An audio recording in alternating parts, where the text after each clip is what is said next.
Olá pessoal, boa noite, tudo na paz?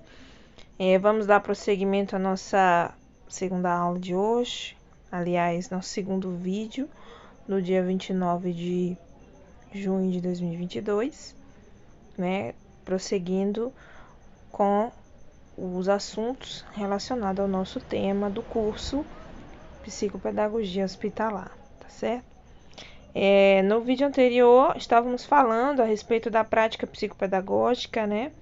E onde eu coloquei este vídeo, que ele não passou completo. Eu vou tentar colocar ele completinho aí para vocês. Onde... Esqueci o nome desse senhor. Ele é mestre na área da saúde, né? E ele explica, né? Como é que funciona a prática psicopedagógica institucional, né? E partindo desses conceitos, vamos continuar com o tema principal, que é psicopedagogia hospitalar. Perdão, gente. Então vamos lá, vamos dar prosseguimento ao nosso vídeo. Vou colocar aqui para vocês. Vamos lá. Absoluta por funcionarem de forma entrelaçada e interdependente. E a minha subjetividade e a sua subjetividade a que está em jogo aqui. Enquanto eu escrevo para você, enquanto você lê, interpreta e pensa sobre estas ideias. Eu sou autor enquanto escrevo, você é autor enquanto pensa. Estamos num plano da intersubjetividade. O que significa isto? Primeiramente, que não há sujeito a não ser em relação. Ele está explicando o que foi mostrado no vídeo anterior. Ele está explicando essa relação do sujeito com o outro, né? Que há uma interação e essa interação promove a aprendizagem, certo? Eu vou tentar também ver se eu consigo nesta aula de hoje mostrar para vocês o que se trata do que a gente está falando tanto da aprendizagem, a aprendizagem, aprender, mas eu acho que eu não mostrei o que verdadeiramente é a aprendizagem, como ela funciona, como ela ocorre no nosso cérebro. Sim, a nossa aprendizagem ela só pode ser assimilada no nosso cérebro, certo? Então é interessante, eu particularmente acho muito interessante a gente também entender como funciona esta aprendizagem no nosso cérebro. E partindo desses conceitos, a gente vai entendendo um pouco mais a respeito da questão da psicopedagogia hospitalar, tá bom? Vamos entender aqui que ele vai explicar já já. Um outro. Ensinar e aprender são o resultado desta dupla sujeição. Estas sujeições não pertencem ao nosso domínio. Na realidade, somos dominados por saberes dos quais nada sabemos, dos quais não temos conseguido apropriarmos. A estes saberes é que damos o nome de inconscientes. Inconsciente é a palavra que inaugura e a partir do qual se constrói o pensamento psicanalítico.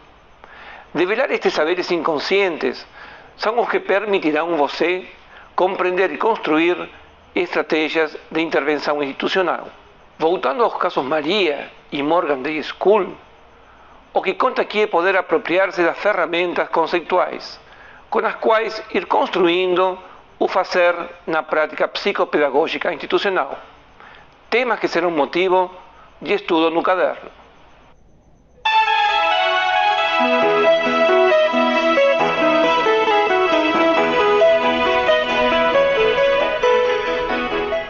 Um dos autores que é necessário conhecer para compreender as dinâmicas institucionais é o Michel Foucault, fundamentalmente no que se refere às relações de poder presentes no interjogo das subjetividades no plano das instituições. Lamentavelmente, não relacionamos a sua leitura com os fatos de nossa vida como professor. Se prestarmos muita atenção, vamos perceber que as relações de poder não são reconhecidas e que muitas vezes são sutilmente mantidas por nós. Queremos classificar os melhores para governar e os piores para serem governados. Desta forma, produzimos o tipo de subjetividade que a sociedade precisa, mantendo as relações de poder existentes.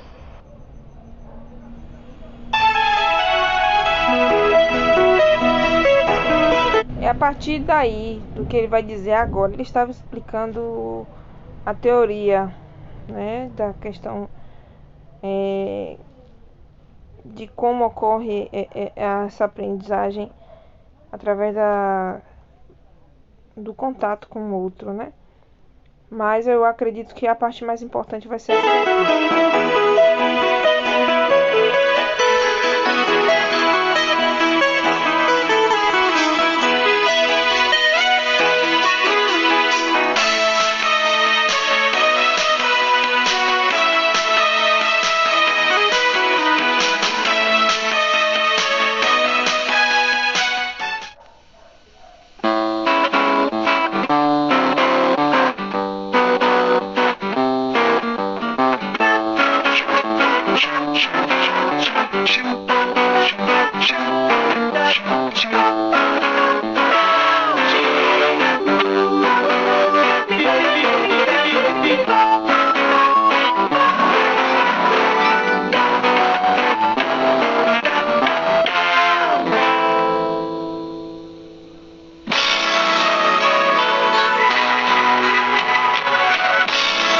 Professores, alunos, diretores, horários, salas de aula, atividades didáticas. Uma escola é feita de vários elementos. Seu sucesso está diretamente ligado ao bom funcionamento, à organização desses elementos. A escola é uma instituição como outra qualquer da sociedade. Uma instituição que, como uma loja ou uma fábrica, precisa de trabalhadores e regras.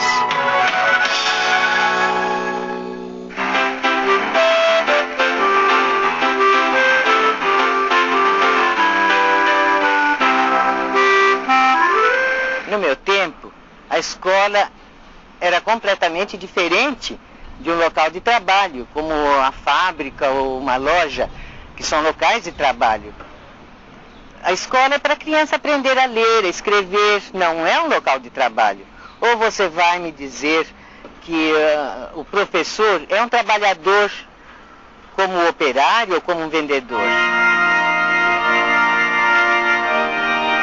Há muito tempo a escola não é vista como um local de trabalho. E essa confusão vem desde o nascimento da escola moderna, no século XVII. Quando surgiu, a escola teve como modelo a organização e a divisão de um convento. Além disso, a educação, durante muito tempo, foi uma atividade desempenhada por religiosos, o que conferiu ao professor a imagem de uma pessoa abnegada, que dedica sua existência ao ideal da educação.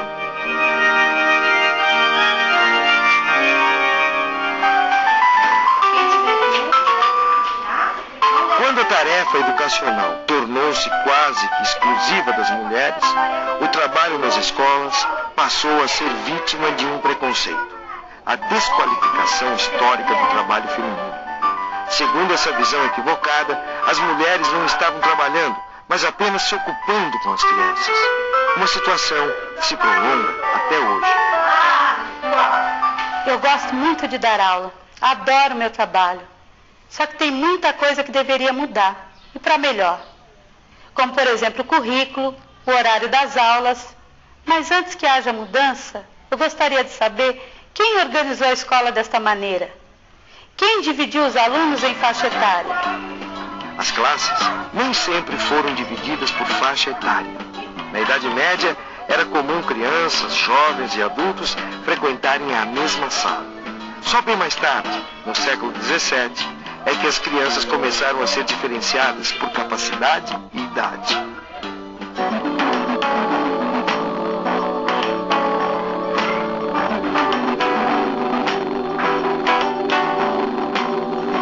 Fernando tem 10 anos, mas ainda está na segunda série. Repetente, ele estuda numa sala onde a maioria dos alunos tem 8 anos. Fernando está perdendo a vontade de ir à escola.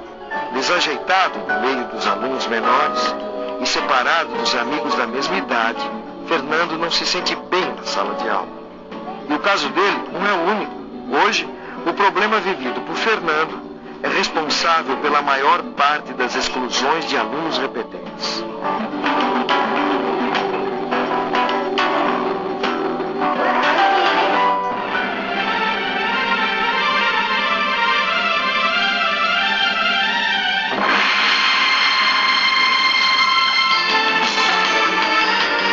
A divisão do tempo é outro elemento importante na organização da vida escolar.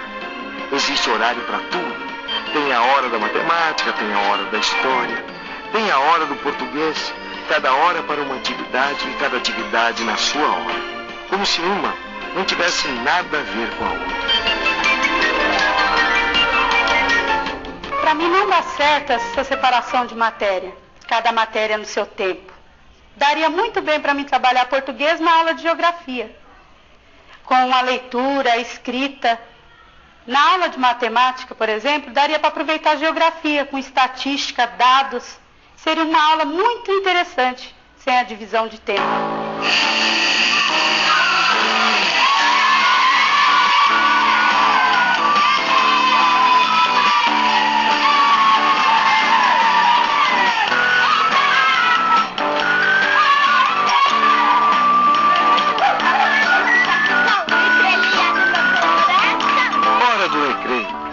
Muitas crianças é a hora da explosão, das brincadeiras, da alegria, a melhor hora da escola. Só que dura pouco.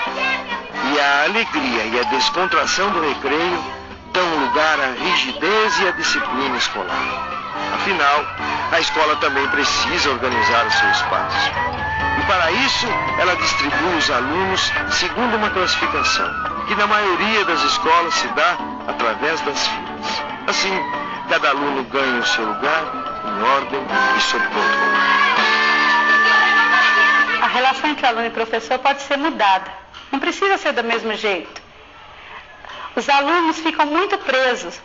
Se for mudado, seria muito melhor. Até mesmo entre nós, professores. Se a escola fosse organizada de outra forma, seria muito melhor.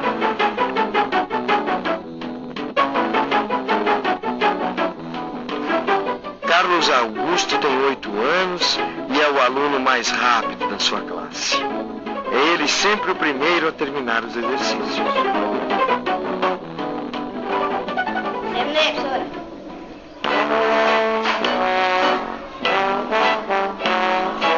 Já o ritmo de Jorge é bem diferente.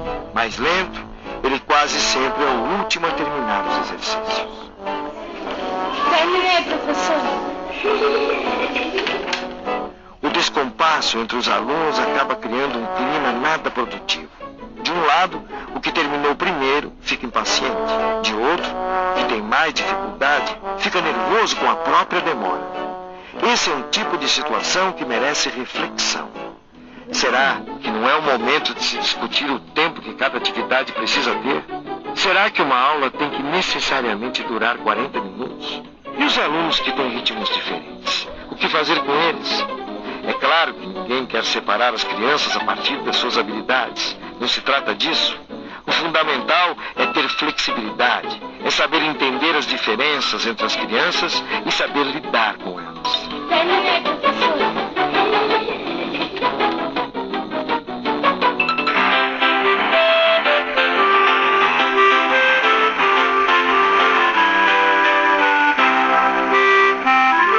No meu tempo não tinha disso não. Ou a criança fazia no tempo certo e perdia o bonde, ou então ficava para trás.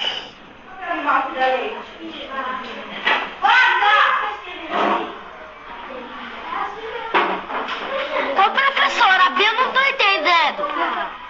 Aqui, ó, você vai pegar... É claro que as normas têm que ser respeitadas. Não se trata de acabar com elas. O que se propõe é a criação de novas regras que favoreçam a responsabilidade e a solidariedade entre os alunos e os professores. Afinal, uma escola pode e deve ser mudada. Mas é preciso que os professores e todos os profissionais de educação de uma escola tenham claro o porquê dessas mudanças, o que se pretende com elas e que metas querem ser atingidas. Então, olha lá, na linha horizontal do número 2.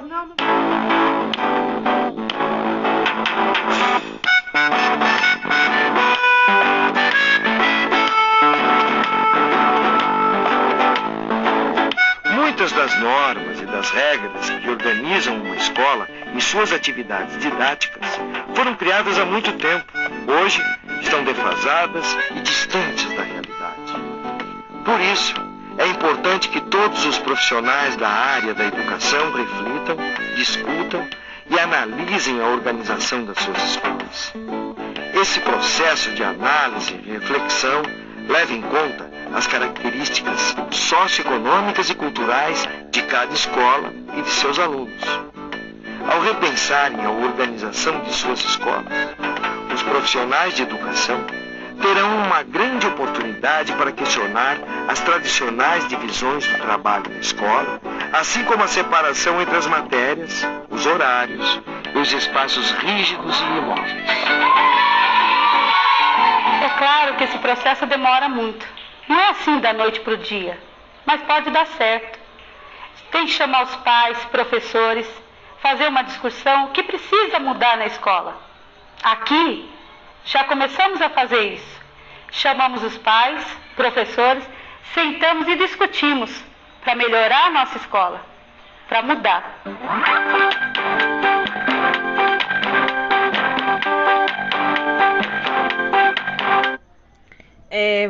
Não sei se vocês entenderam aí o que falou no vídeo, o que foi falado no vídeo, mas todas essas situações também é possível ocorrer dentro de um hospital, dentro de uma classe hospitalar. Então, essa realidade de alunos que aprendem mais, outros que aprendem menos, uns que são mais rápidos, têm um tempo maior para realizar as atividades, tem um tempo maior, né? Realiza as atividades num tempo maior do que o outro. Então, todas essas situações ocorrem também no hospital. Então, é necessário você ter esse conhecimento a respeito de como funciona uma sala de aula, o que pode ocorrer. Aí foi mostrado no vídeo alguns exemplos do que ocorre dentro de uma escola, dentro de uma sala de aula. E por que eu quis mostrar essa realidade? Porque, como eu falei, a psicopedagogia hospitalar, ela é um braço da psicopedagogia institucional. Entendeu? Então, a psicopedagogia hospitalar só existe por conta da psicopedagogia institucional. Entende? Então, a gente precisa entender os conceitos a respeito da psicopedagogia institucional para que a gente compreenda cada vez mais como se dá a atuação do profissional psicopedagogo dentro do âmbito hospitalar. Espero que vocês tenham compreendido. Mais uma vez, agora eu quero deixar com vocês, ler com vocês, o texto do nosso livro de referência. Vamos dar uma lidazinha aqui. Eu lembro que eu li a respeito disso aqui, né? Onde, segundo Libânio, 1999, citado por Paulo, 2004, o trabalho pedagógico desenvolvido nos serviços de saúde é denominado práticas educativas extraescolares. Por esse motivo, os profissionais da educação que atuam nesses espaços distinguem-se em dois aspectos. Ele está falando do trabalho pedagógico, certo? Como é que funciona? E como se distingue os profissionais inseridos neste trabalho, né? Temos aí duas características: os que atuam como ensino sistematizado nos mesmos moldes da escola formal, ou seja, vamos ter aí profissionais, né, trabalhando na classe hospitalar, que vão atuar com a parte de ensino sistematizado, ou seja, ele vai trazer todo aquele conhecimento proveniente da escola, né, vindo da escola. Ele vai inserir, no caso ele vai adaptar e inserir esse ensino, né, esse tipo de ensino dentro do hospital. Ele vai ter que fazer uma adaptação a depender de cada situação que ele vai precisar lidar, né? Como eu falei para vocês, eu acho que eu mostrei no vídeo anterior, mostrei sim, nos vídeos anteriores, onde a pediatra, né, que também faz parte de uma classe hospitalar lá no Rio de Janeiro, ela explicou que cada caso é um caso. Isso é fato, isso a gente tem que ter em mente todas as vezes que a gente for trabalhar dentro dessa área aí, né, da pedagogia, da psicopedagogia hospitalar, e a gente entender que cada caso é um caso e precisa ser feito tudo com muita cautela, né? Tem que ter muito cuidado, né, nesse trabalho escolar dentro do hospital, porque cada criança, cada jovem que está lá inserido nesse trabalho educacional dentro do hospital, cada um vai ter uma realidade diferente, cada um vai estar sofrendo muitas das vezes uma enfermidade diferente da outra. E aí precisa ter todo aquele cuidado de que vamos supor, a cada hora precisa tomar um medicamento, cada hora precisa ir ao banheiro, cada hora precisa, tipo, trocar uma fralda, dentre outras situações que muito provavelmente ocorrem no dia a dia lá das classes hospitalares, né? Entendeu? Nesse trabalho escolar dentro do hospital.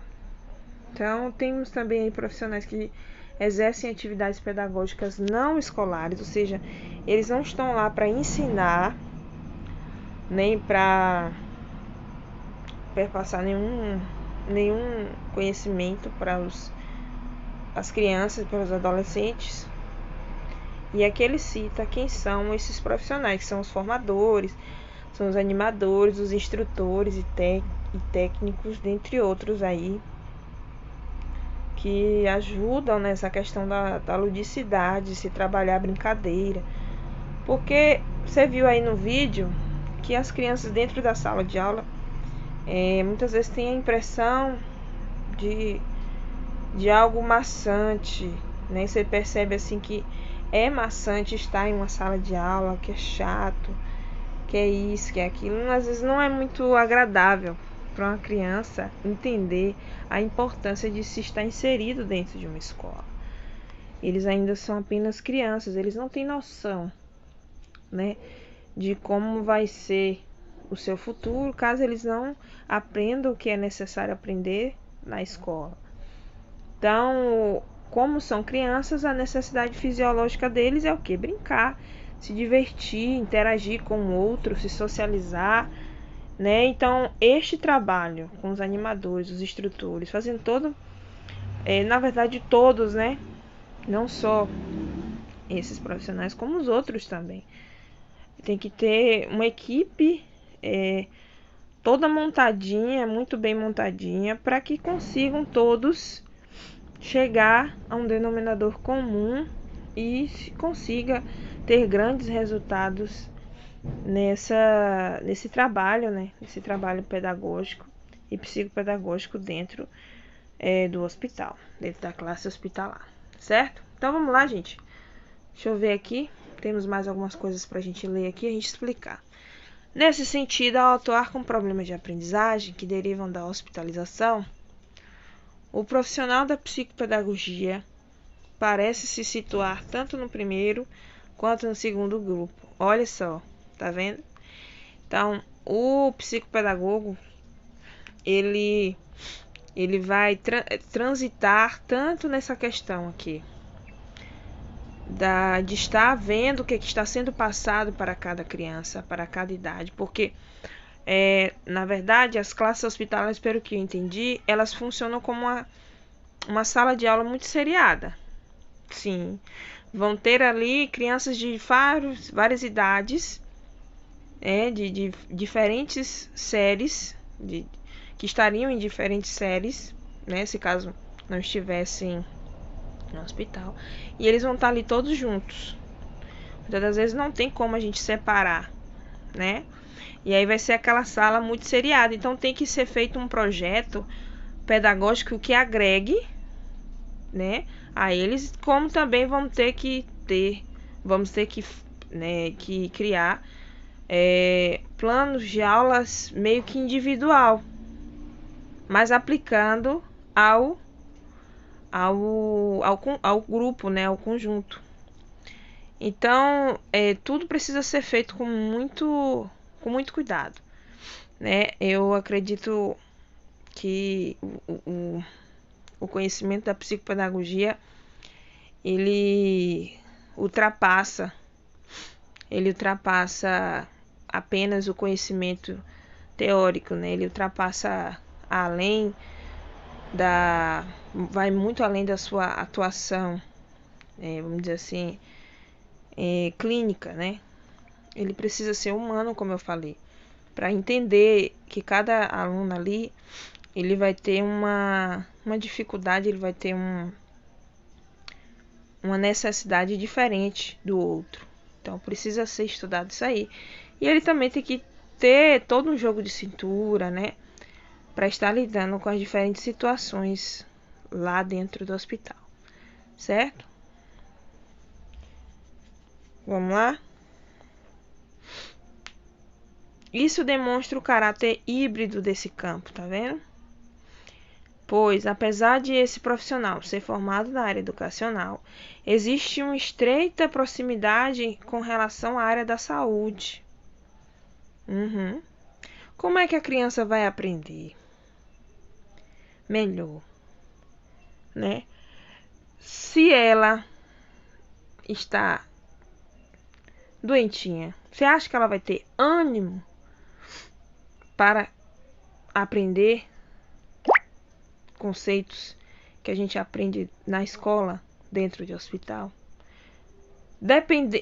Dependendo do caso, ela não vai ter interesse, certo? Que às vezes vai estar tão cansadinha, vai estar tão anestesiada com o excesso de medicação, né? Às vezes debilitada numa cama. Aí, eu não sei se vocês lembram, mas a pediatra, ela falou que há casos que esse trabalho de classe hospitalar deve ser feito no leito com a criança. E muitas das vezes não tem condições, eu imagino, de você aplicar um projeto pedagógico com a criança, onde você vai passar conhecimento e tal, nesses casos. Aí você tem que levar mais para a parte lúdica, né? Tentar usar da ludicidade, da brincadeira, dos jogos, né, para entreter essa criança e, dentro dessa brincadeira, você aplicar alguma atividade, algum exercício que ela consiga executar e tenha ânimo, vontade, autoestima de continuar estudando, de não desistir de aprender, sentir desejo de continuar, promover aí o engajamento delas, certo? Então vamos lá, gente. Então, o profissional psicopedagogo, ele tem que ter esse conceito, né? Esse entendimento, na verdade, a respeito disso aí, porque a psicopedagogia, ela tanto se aproxima do campo educacional quanto da área da saúde. Eles têm que ter uma relação, e essa relação tem que ser feita da melhor forma possível, né? Tem que ser estudada da melhor forma possível. A ação psicopedagógica envolve as áreas da educação e da saúde e pode ajudar a prevenir ou eliminar os sintomas de um problema de aprendizagem. Para Portela e Hickel, a intervenção psicopedagógica possibilita que indivíduos, grupos e instituições desenvolvam seus processos de aprendizagem de forma saudável, que resgatem o prazer de aprender e descubram-se autores de seus próprios processos. Tá vendo que eu acabei de falar? Então, você pode ajudar a prevenir ou eliminar determinados sintomas de um problema relacionado a um problema de aprendizagem, se todavia a intervenção possibilitar, né, que as crianças, que os grupos e os indivíduos, as instituições desenvolvam seus processos de aprendizagem de forma saudável e que possam atingir o objetivo de levar prazer, né? Devolvam o prazer de aprender aquelas crianças, aqueles jovens. E eles possam descobrir-se autores de seus próprios processos, como eu acabei de dizer. Então vamos lá, gente. Além da divisão externa entre saúde e educação, que influencia a psicopedagogia, também tem seus desdobramentos internos, como a institucional e a clínica.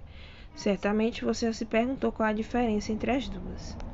A diferença pode ser explicada de maneira simples se a relacionarmos com o local de atendimento. Por exemplo, quando o profissional atende o aluno em consultório, ele está atuando no campo terapêutico e individual. Lembra do que eu falei? Que esse trabalho clínico ele também pode ser realizado dentro de uma instituição. Esse tipo de atendimento é conhecido como psicopedagogia clínica, quando se trata de atendimento em escolas, hospitais e outros espaços, em que a função do profissional é acompanhar processos coletivos e institucionais de ensino e aprendizagem dos alunos, referimos aí à psicopedagogia institucional, tá vendo aí? Então, estudar o indivíduo em questão, dentro de um consultório, dentro de uma clínica, né? Desenvolvendo aí um trabalho terapêutico individual, temos o trabalho psicopedagógico clínico. Quando a gente desenvolve um trabalho em que a função do profissional é acompanhar processos coletivos, como se dá essa relação dentro de determinados ambientes, que pode ser dentro de uma escola, pode ser dentro de uma empresa, pode ser dentro do hospital. Temos aí a psicopedagogia institucional, certo? Confira a seguir o conceito de psicopedagogia clínica apresentado por Portela. Na perspectiva terapêutica, as ações profissionais do psicopedagogo estão voltadas para o resgate da aprendizagem através da formulação de espaço e vínculo de confiança e da proposição de recursos adequados e específicos que visam a descoberta pelo próprio sujeito, indivíduo ou grupo de sua autoria na aprendizagem. Tá vendo? Então, o profissional psicopedagogo ele precisa ser um profissional meio que completo, né?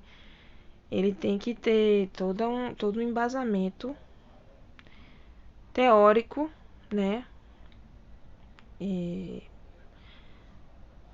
Um embasamento forte, né? Um embasamento bom, para que ele consiga dar prosseguimento ao seu trabalho, ou clinicamente falando, ou institucionalmente falando.